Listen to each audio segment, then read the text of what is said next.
It was late evening on a cold November night, and the city streets were almost empty. The few cars that passed moved quickly, trying to escape the icy wind that swept through downtown.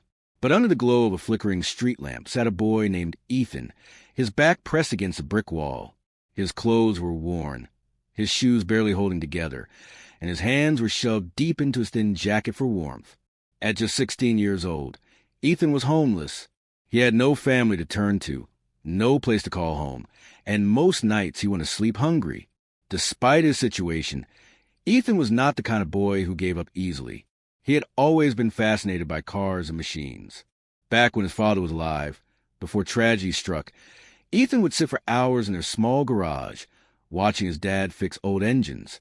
He had picked up more than most kids his age, learning the basics of repairing engines, changing parts, and listening to the hum of a machine to know what was wrong. Now, those memories were all he had left. That night, while Ethan sat quietly, trying to keep himself awake against the bitter cold, he noticed headlights slowing down on the street.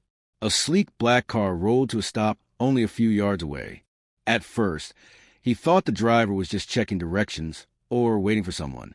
But as minutes passed, Ethan realized something was wrong. The hood popped open, and a tall man in a tailored coat stepped out, frustration clear on his face. The man looked completely out of place in this part of town. His polished shoes tapped against the pavement as he muttered under his breath. Ethan could hear the clicking of the ignition, the grinding noise of an engine refusing to start. Curiosity pulled him to his feet. He hesitated, knowing how people usually looked at him, with suspicion, pity, or sometimes anger. But he couldn't ignore the sound of that engine. Something inside him stirred, and before he could stop himself, Ethan walked closer and said softly, "Sir, I think I know what's wrong with your car." The man turned sharply, his eyes narrowing at the sight of a ragged, homeless boy standing in the shadows. The man's expression was a mixture of irritation and disbelief. He had been pacing near the car, clearly annoyed, and now here stood a scruffy boy offering help. For a moment, silence hung heavy between them. The wind whistled through the empty street as Ethan shifted nervously, wondering if he had made a mistake by speaking up. Finally, the man asked in a low, skeptical voice, "And what makes you think you know anything about this car?" His words carried the weight of someone used to authority, someone who rarely got challenged. Ethan swallowed hard but didn't back down. "I've worked on engines before," he said quietly. "The sound it made when you try to start it, it's not the battery. It sounds like the fuel line isn't feeding right." The man raised an eyebrow, clearly unimpressed. He looked at Ethan's torn jacket, his unwashed face, and the dirt on his hands. "You expect me to believe a street kid can fix a machine worth more than your lifetime?" For a moment, Ethan's courage wavered. But then he remembered the nights in his father's garage, the smell of oil, the way his dad's hands moved with steady confidence. He couldn't let that knowledge go to waste. "Just let me take a look," Ethan said. "If I can't help, I'll walk away." The man studied him for a long moment, then sighed. Perhaps he was desperate, or perhaps there was something in Ethan's determined eyes that made him pause. With a reluctant gesture, he stepped aside. Ethan carefully leaned over the open hood. His fingers brushed across the metal parts, checking connections. He spotted the problem quickly, a loose fuel line clamp. It was something simple, but without the right knowledge, the car would never start. "Got a screwdriver?" Ethan asked. The man blinked. "In the trunk," he muttered, still doubtful. Moments later, Ethan tightened the clamp with practiced hands. He motioned for the man to try again. The key turned, and the engine roared to life, smooth and powerful. The man's eyes widened slightly. For the first time, his stern expression cracked. He looked at Ethan, really looked at him, and saw not just a ragged boy, but someone who had just saved him from a long night stranded. "What's your name?" the man asked, his tone shifting from doubt to curiosity. Ethan hesitated, then answered softly, "Ethan." The man stood there, staring at Ethan with an expression Ethan couldn't quite read. Gratitude mixed with something sharper, like suspicion. Finally, the man extended a hand. "Ethan, huh? I'm Mr. Donovan." His grip was firm, his palm warm despite the cold night. Ethan hesitated before shaking it and used the people offering their hands to him. Most avoided touching him at all, as if poverty were contagious. Mr. Donovan glanced back at his sleek black car, now purring as if nothing had ever been wrong. "Well, Ethan, it seems you were right. I owe you one." His voice was calmer now, yet still carried authority, the kind of tone used by people who were used to getting their way. Ethan shifted uneasily. I like fixing things," he said softly. For a second, Donovan studied him in silence. The boy looked fragile under the streetlight, with sharp eyes that revealed intelligence far beyond his years. Then Donovan reached into his coat pocket and pulled out a thick wallet. He flipped it open and pulled out a $100 bill. "Here, for your trouble." Ethan's eyes widened. $100 was more money than he had seen in months. Yet, as he looked at it, something inside him twisted. He didn't want charity. He wanted opportunity. "Thank you, sir," Ethan said carefully, his voice low. "But I didn't help you for money." Donovan blinked, surprised. Very few people ever turned down his money. He narrowed his eyes. "Then why did you help?" Ethan's answer came without hesitation. "Because I could, and because it felt right." The billionaire studied him with renewed interest. It wasn't often that he encountered honesty like this, especially from someone with so little. For a moment, Donovan said nothing. Then, instead of putting the bill back into his wallet, he tucked it into Ethan's pocket. "Take it. Consider it a tool, not a handout." Ethan wanted to protest, but stopped himself. Something told him refusing again would be an insult. He nodded slowly. "Thank you." Donovan stepped back toward his car. "You've got a gift, Ethan. Don't waste it." The words echoed in the boy's mind long after the car pulled away, its taillights glowing in the dark. For the first time in a long while, Ethan felt something unfamiliar, a flicker of hope. What he didn't know was that this night was only the beginning. The following days passed much like every other for Ethan. Cold nights, empty stomachs, and long hours wandering the city searching for scraps of food. But in the back of his mind, Mr. Donovan's words refused to fade. "You've got a gift. Don't waste it." Ethan thought about them every time he passed a broken-down car on the street. Sometimes he lingered nearby, listening to the engine struggle, wishing he had the tools to help. It was strange. He had almost nothing, yet fixing machines made him feel rich in a way money never could. One morning, while he sat on the steps of a closed shop, flipping the $100 bill nervously in his hands, Ethan wondered what to do with it. It was enough to buy food for weeks, maybe even a second-hand coat to keep him warm. But something inside told him that if he used it carelessly, it would vanish just as quickly as it came.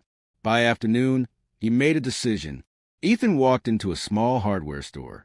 The owner, an elderly man with kind eyes, gave him a long look when he saw Ethan's ragged clothes. But Ethan walked straight to the shelves, choosing carefully. A screwdriver set, pliers, electrical tape, and a small flashlight. He placed the items on the counter, clutching the bill tightly. "That'll be $96, the owner said. Ethan handed him the 100, watching as the man raised an eyebrow, surprised that a boy like him carried cash. Still, he made no comment and gave back the change. For the first time in months, Ethan felt prepared, like he had a purpose. That night, he sat under his usual street lamp, tools neatly arranged beside him. As cars passed by, he practiced tightening and loosening bolts on old scraps he collected. He worked until his fingers were raw, remembering the way his father's hands used to move. And then, as if fate was watching, headlights flickered at the corner. A luxury SUV sputtered to a stop. It's steaming. Ethan recognized the man who stepped out immediately, Mr. Donovan. Their eyes met across the street, and Donovan's expression shifted from mild annoyance at his broken car to recognition. "You again," he said, walking closer. Ethan stood nervously, tools in hand. "Looks like you could use some help." Mr. Donovan let out a short laugh, though there was no mockery in it this time. "Well, I can't deny that," he said, glancing at the steaming hood. "Seems the universe is determined to keep throwing you in my path." Ethan shrugged shyly. "Engines like me, I guess." Donovan studied him for a moment, then gestured toward the SUV. "Go on then. Show me what you can do." Ethan hurried over, his small set of tools clinking in his pocket. He lifted the hood and leaned in, his flashlight beam cutting through the rising steam. After a few careful checks, he found the problem: a burst radiator hose. Unlike the loose clamp from before, this wasn't a quick fix, but Ethan knew a temporary trick his father had taught him. "I can patch it up enough to get you where you need to go," Ethan said confidently. Donovan watched as the boy wrapped the hose with layers of electrical tape, tightening it with pliers. His hands moved with precision, not fumbling once. Within minutes, the leak was sealed. Ethan closed the hood, wiped his greasy hands on his jacket, and stepped back. Try it now. The SUV rumbled to life, smoother than before. Donovan's eyes widened in approval. Impressive. Not bad for someone working under a street lamp. Ethan felt his cheeks warm, not from the cold, but from the rare praise. Donovan leaned against the car, arms crossed. "You know, Ethan, most kids your age are sitting in classrooms. You should be learning, building a future. Instead, you're out here alone. Why?" The question pierced deeper than Ethan expected. He lowered his gaze. "My dad, he passed away 2 years ago. Mom couldn't handle it. She left. I had nowhere else to go." His voice trembled, but he forced himself to stay steady. "I've been on my own since." For a long moment, Donovan said nothing. The billionaire was not a man easily moved. Yet hearing Ethan's quiet honesty struck something in him. He saw not just a boy, but resilience, strength carved from hardship.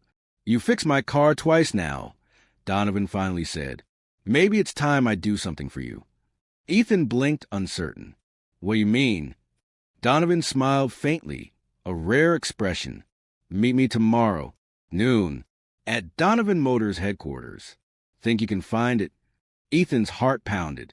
He had passed that towering building countless times, staring up at the logo on its glass walls, never imagining he'd be invited inside. "Yes, sir," he whispered.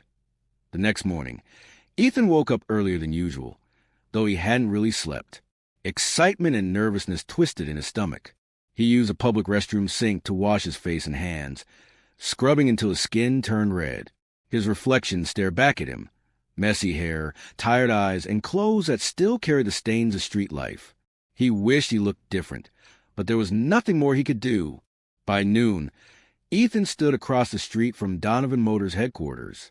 The glass building towered over the city, gleaming in the sunlight. People in sharp suits rushed in and out, holding briefcases and coffee cups, barely glancing at one another. Ethan clutched his tools in a small bag, feeling completely out of place.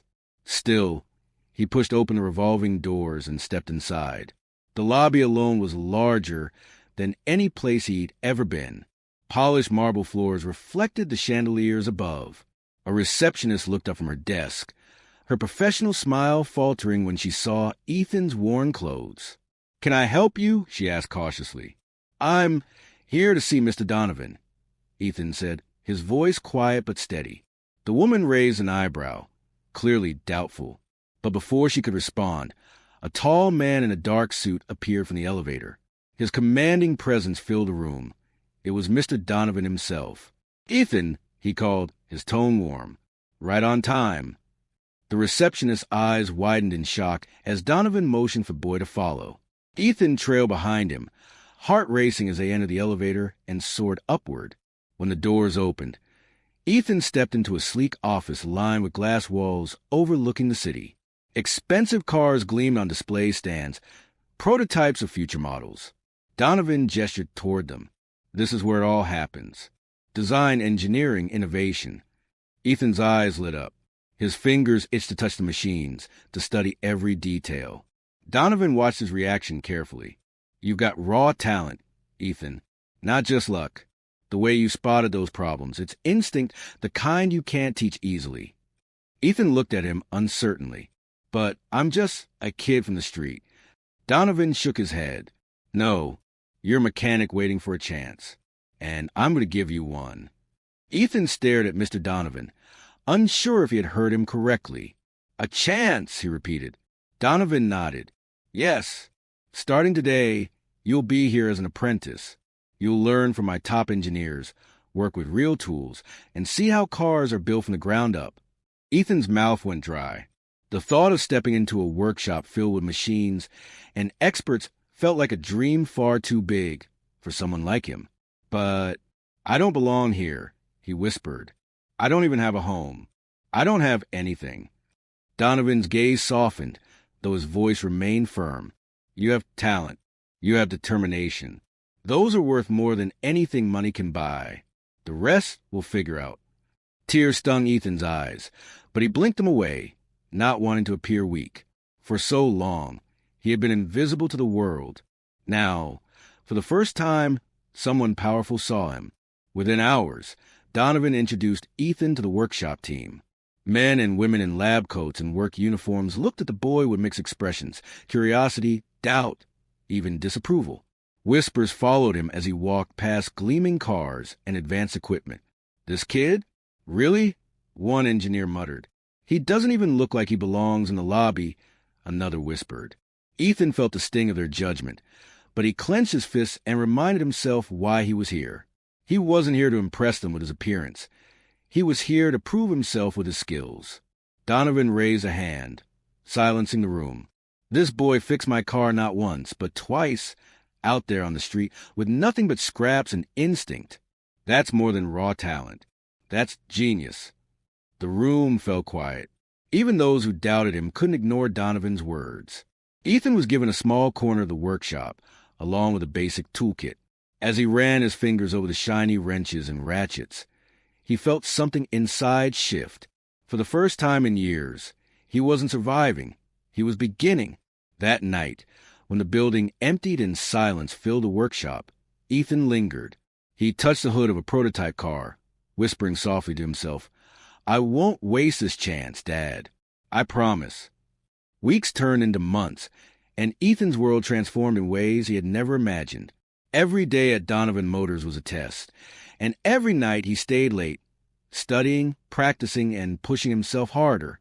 His clothes were still old, and he still slept in shelters when he could. But inside those glass walls, he wasn't just a homeless boy anymore. He was a mechanic in training. The engineers who had once doubted him began to take notice. They saw how quickly he learned, how his hands moved with confidence, and how he seemed to understand engines in a way that couldn't be taught. Some even began to respect him, asking for his opinion on minor adjustments. Ethan never bragged. He only worked harder. Mr. Donovan watched all this quietly. At first, he had taken Ethan in out of curiosity and maybe a touch of pity. But now, he saw something undeniable, a spark of brilliance that reminded him of his own younger self. One crisp spring afternoon, Donovan called Ethan into his office. On the desk sat a folder and a small set of keys. Ethan sat nervously, unsure what to expect. You've proven yourself in ways I didn't think possible, Donovan began. And you've done it with humility and grit. That's rare, Ethan. Ethan swallowed hard. I just wanted to make the most of the chance you gave me. Donovan slid the folder across the desk. Inside were enrollment papers for a technical training program, fully paid for. This isn't just a job anymore. This is your future. You'll study formally, but you'll still work here with us. You've earned it. Ethan's breath caught. His hands trembled as he flipped through the papers. I don't know what to say. Say you'll accept it, Donovan said with a faint smile. Tears blurred Ethan's vision as he nodded. Yes, 1,000 times yes. Donovan then pushed a small set of keys toward him. Ethan frowned, confused. What's this? Your own room in one of our company apartments, Donovan explained. No more sleeping on the streets. You deserve stability if you're going to build something lasting. For the first time in years, Ethan felt the crushing weight of loneliness lift. He wasn't invisible anymore. He had a place, a future, and someone who believed in him. That night, as he lay in a real bed for the first time in years, Ethan whispered into the dark, Thank you, Dad, for teaching me. And thank you, Mr. Donovan, for seeing me. The homeless boy who once fixed a billionaire's car was no longer just surviving. He was beginning a life that truly belonged to him.